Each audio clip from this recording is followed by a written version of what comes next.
Okay, is everybody back? Type a Y if you're back with us again.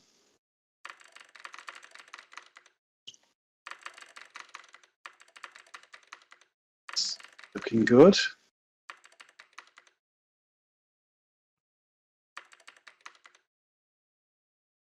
There's a few people back anyway.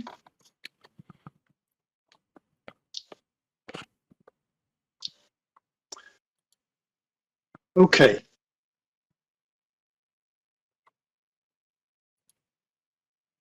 Right, we're going to do a little bit of work with our avatars now. So just before we do anything, I want to share with you how to save your current avatar, in case you're not sure how to do that.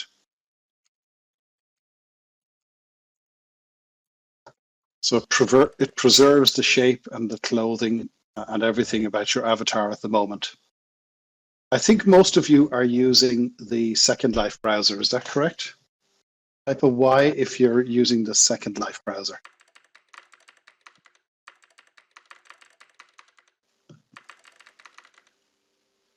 Okay, that's what I'm using, so this should make it a little easier. Don't worry, Susie, I'm sure you are. So, if you go up to the menu bar at the top of the screen and select Avatar,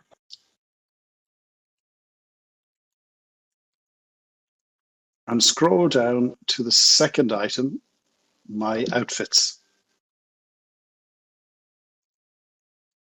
That will open a window on your screen.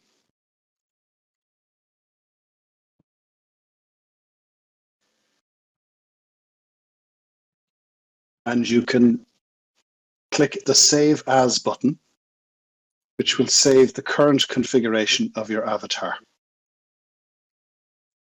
You may find you have different avatar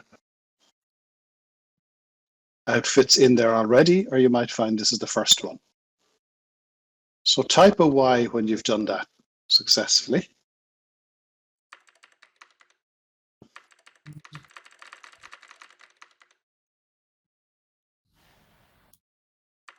Okay. And just to check it, right-click on the avatar outfit you've just saved, and a small submenu comes up, and click on Replace Current Outfit.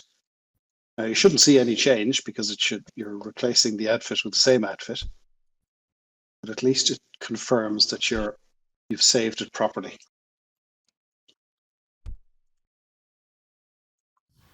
Okay.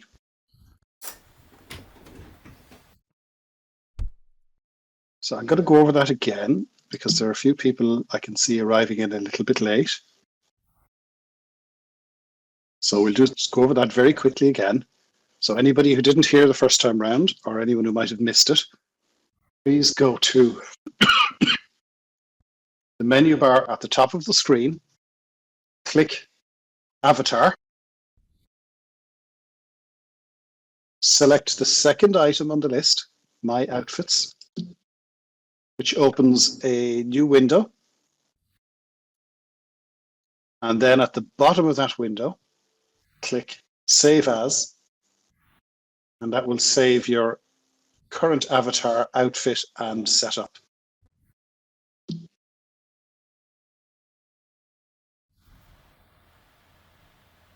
Okay, so if you all click a Y when you've done that,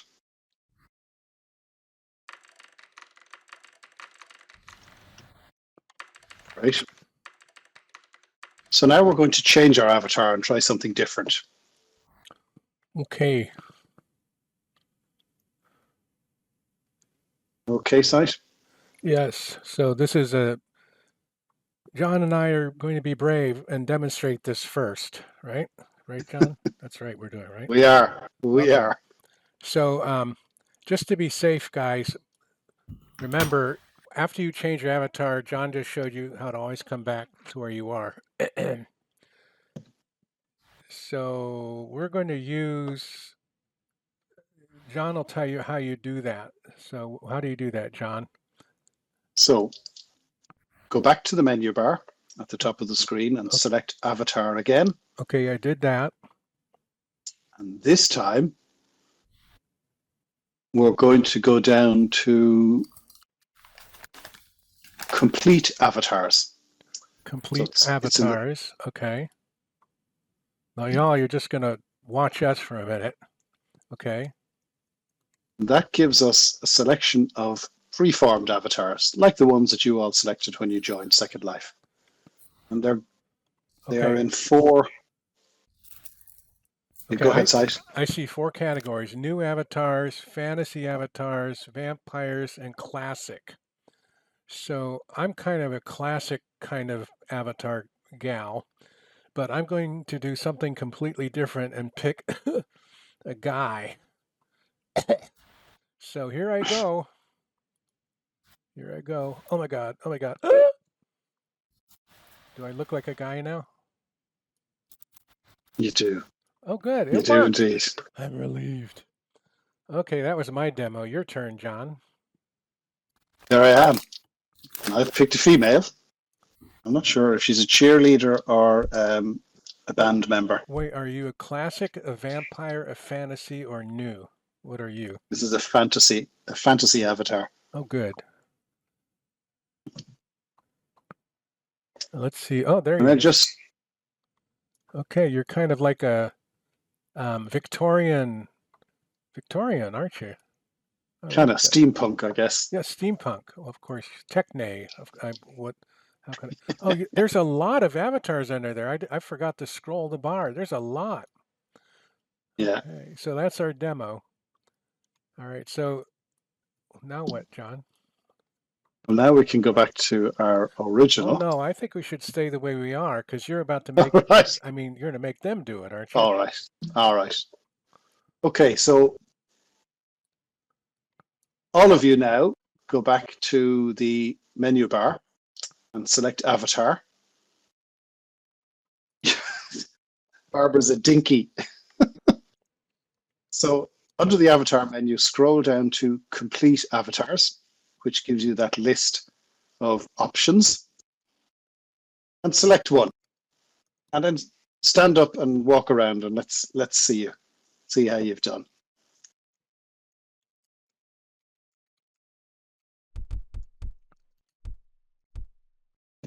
Oh, I see you, Barbara. You are sort of dinky, all right. I see a lot of wings.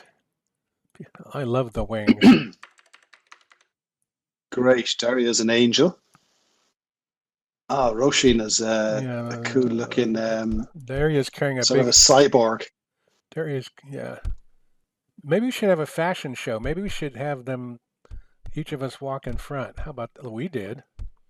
Okay. All right. I'm going to go. John, there's a place to sit over here for you and me. God, I feel so weird. Oh, yeah. Look at that. Wearing shorts. I never wear shorts to class. Okay. Okay. Has everybody changed? Okay.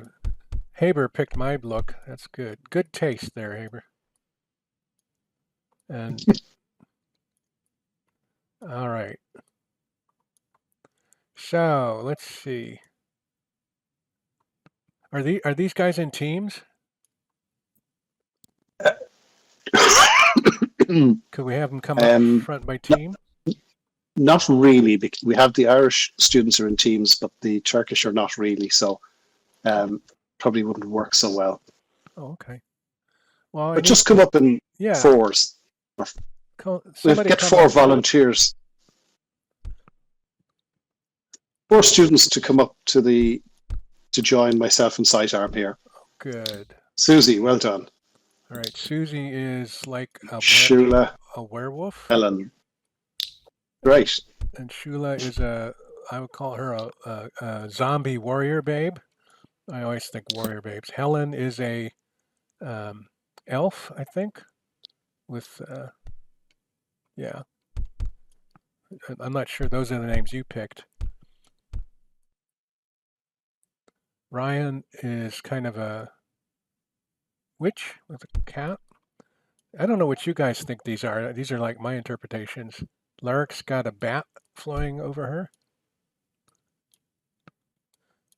Oh, and then people sitting down. Ishmael's got vampire teeth.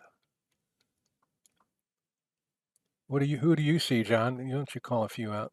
I'm looking at Rusha. I like that coat actually. I wouldn't mind a coat like that in real life. Oh yeah, It's kind of a vampire look. Rusha's happening. Amarachito is an alternative kind of a winged vampire. Oh my god, I'm hunting around looking for them. Yes, indeed. Oh yes. There are. It's kind of a gargoyle look. I see what you mean. It's got bat wings. Yeah. I feel like we're at the Macy's Thanksgiving parade or whatever Dublin and Turkey have. Like, and here featuring a red dress is Nova in a super attractive red gown. Barbie is So wearing a stunning pink dress. Go ahead. before we get too carried away, guys, what I'd like you to do now is to share with us how changing your avatar or even just your clothing makes you feel about yourself. Do you notice anything? Does it change anything in how you see yourself or how you feel about yourself? And if so, maybe what? And it could be something fairly basic, fairly simple. We're not looking for anything spectacular here, but just to. So it's, as Shula says, it's fun to try something new. It is, isn't it? Just good fun to try these things out. It's hilarious. It's a little boost. That's an interesting one, isn't it? Kind of gives you an opportunity to step outside the normal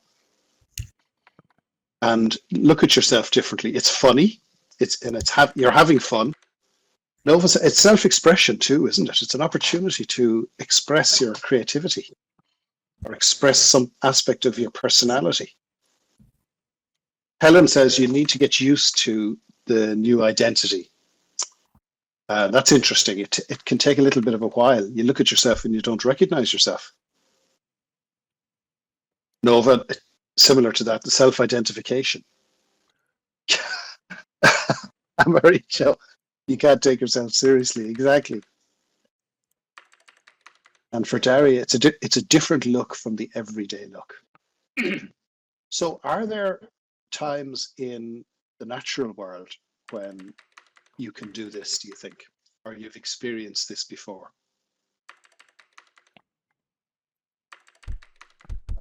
You can literally be anyone you want to be here, says Nova. You can change your gender. You can change your race. You can change your clothing or armor or uniform. So, okay, Halloween is a time when we do this typically, isn't it? People go to fancy dress balls and parties. Yep, Barbara, you could be a different species indeed, or you could be a non-species. You could just be a series of geometrical shapes. Amaricho with makeup as well, indeed.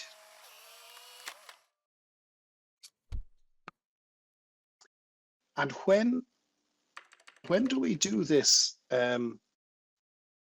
So Darius says, in everyday life, wearing something out of your comfort zone. That's interesting. Or at festivals. That's an interesting one, Daria, wearing something outside your comfort zone. So it's not always comfortable doing this. Sure, it's not.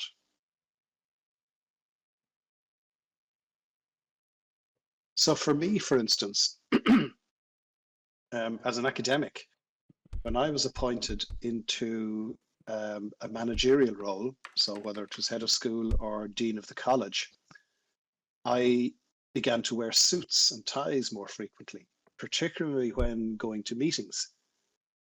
A part of the rationale for that was I was meeting my colleagues. So the dean of business, the dean of science, the dean of engineering, and traditionally they were men. We had some women deans, but mostly men. And traditionally they wore suits, which is a kind of a power signal, isn't it? Men like to wear suits when they're trying to present themselves as powerful. And I made a conscious decision not to dress as a designer, which is what I had done for most of my life prior to becoming an academic, where in the business world, if you were working in design, you were expected to present as a designer, which gave you freedom to dress differently from many of your clients. But in this context, I needed to present as serious and trustworthy as a manager. And so I wore suits. And what I found is that in putting on a suit in the morning and going into work, you held yourself differently, you walked differently, you sat differently, and behaved differently. So what we wear, never mind if we're changing our bodies, just what we wear, whether in clothes or makeup, has an impact on how we see ourselves. And then, of course, there are formal uniforms. Exactly. Nova asks, was it positive or negative? That's a really interesting question, Nova. It was neither positive nor negative. It certainly had a positive impact on my colleagues because it indicated to them that they could take the arts part of the university seriously. It presented a reliable manager of a budget, for instance, and things like that. For me personally, it was neither positive nor negative. It was just something that I felt it was important to do to ensure that the arts and humanities faculty was taken seriously by the rest of the leadership team.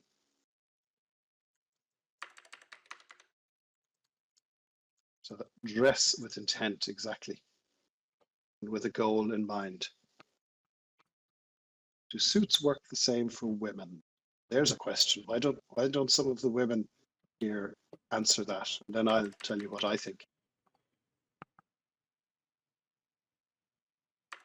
And Barbara says that one of the really interesting transitions is gender changing. It really changes how people treat you and your outlook. And of course, we can get a sense of that here in Second Life.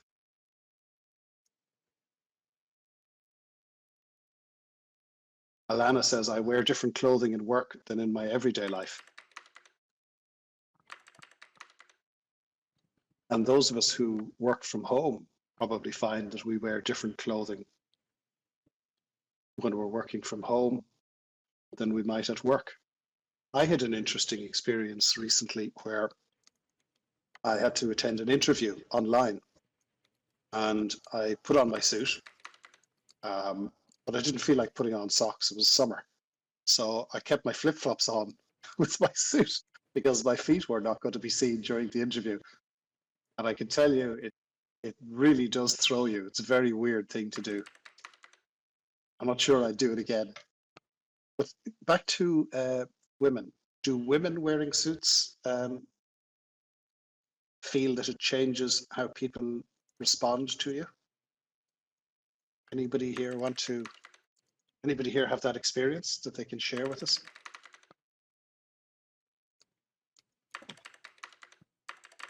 Roisin says yes, she thinks so. Site agrees there are power suits for all genders. Not as much, not in Second Life as much as real life, Barbara. I'd agree. I think that's true. Larrick says absolutely. And Mauricio says, I think so, even though I've never worn one. That's interesting, but you've observed people wearing them. It feels more professional, Susie, which is what I was trying to say as well, I think.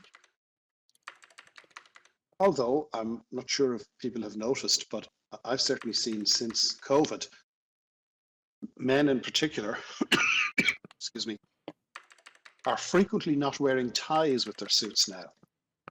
There's been a much more casual approach to dressing being taken. I think as a result of COVID, where people got used to meeting online in a less formal garb. Thick necks, that could be the reason too. Oh, good one.